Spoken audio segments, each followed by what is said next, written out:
ஹாய்ங்க. நீங்களும் இந்த மாதிரி மிஷினில் எம்ப்ராய்டிங் ஒர்க் பண்ணுறவங்களா?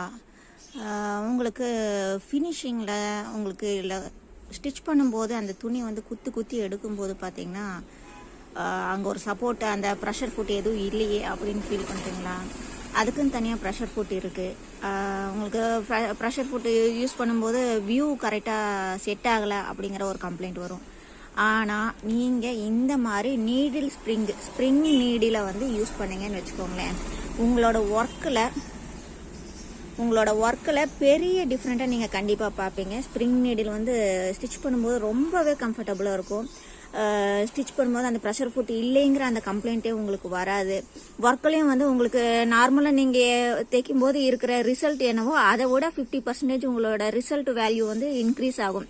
கண்ணார நீங்கள் பார்ப்பீங்க. இந்த ஸ்ப்ரிங் நீடில் யூஸ் பண்ணி பாருங்கள், ரிசல்ட் எப்படி இருக்குன்னு சொல்லுங்கள்.